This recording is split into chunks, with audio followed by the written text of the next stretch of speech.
Long before anybody talked to me about millions of dollars, I learned how to earn one of these. I started with about 10 customers, then 20, then 50, eventually more than 100. Before I understood the word entrepreneur, I was learning how business worked. My family taught me something that stayed with me. Know your job and do it well. When other people were finished for the day, sometimes I was just getting started. I worked nights, weekends, whatever I needed to do. I learned early that wanting something and working for it are two different things. Football helped take me to Virginia State. And then the plan changed. So I changed with it. Sometimes plan A ends. Reframe, redirect, keep moving. I started becoming very intentional about my time because ambition without discipline is just wishing. In 1965, I earned an opportunity to attend a summer program at Harvard Law School. I knew opportunities like this didn't come every day.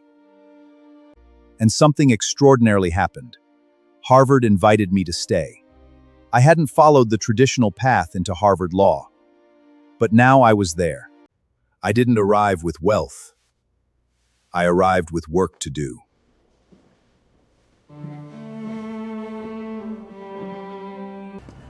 I went to New York and entered a world where enormous decisions were made behind closed doors. My job was to learn how those rooms worked. I became a corporate lawyer. I helped businesses raise capital. I studied transactions. I negotiated. But eventually I began asking myself another question. I knew how deals were structured. I knew how companies were financed. I knew how negotiations worked. So why was I always standing beside the person buying the company? Why couldn't I be the buyer?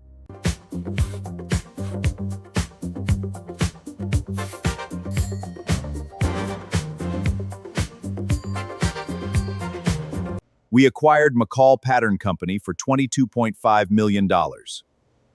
Buying a company is one thing. Making it better is another. You don't turn around a company alone. You need people who know things you don't. People willing to challenge you. People who execute. The name at the top may be one person's. The work belongs to a team. 4 years later, McCall was sold for approximately $90 million.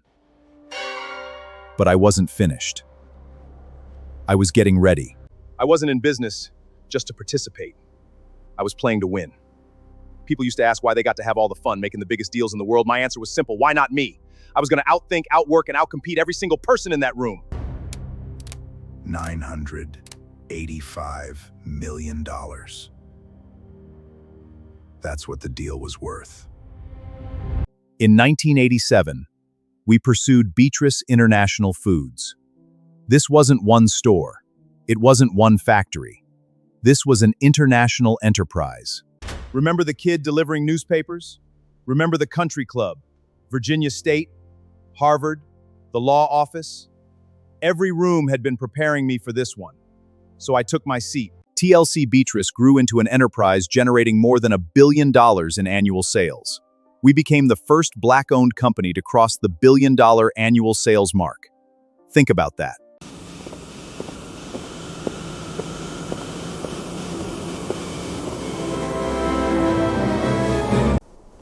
When you operate at this altitude, you don't ask for permission.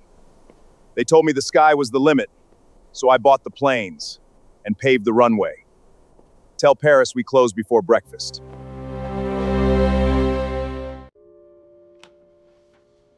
Reginald, you all right? I'm fine. He had spent his life overcoming obstacles people told him were impossible.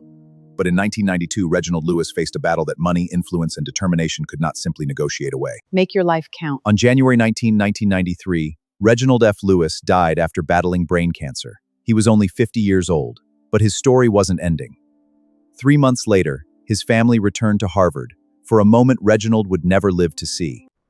My father believed success came with responsibility. On April 23, 1993, Harvard gathered to honor a man who had walked these grounds as a student and returned to change them forever. 1 year earlier, Reginald F. Lewis had given $3 million to Harvard Law School, the largest individual gift in the school's history at that time. Now his name would become part of Harvard. My father understood what this name could mean to the students who came after him. Maybe they would walk a little taller. Success isn't only about walking through the door. It's making sure you aren't the last. Reginald Lewis never lived to see it, but he had dreamed of supporting a place where African American history could be preserved, taught, and celebrated.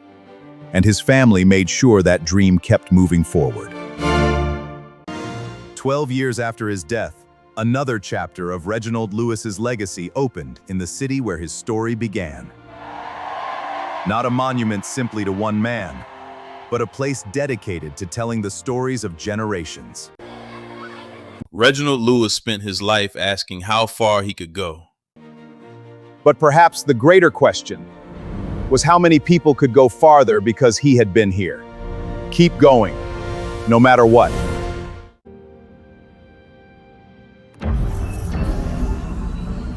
What if everything you thought you knew was only the beginning?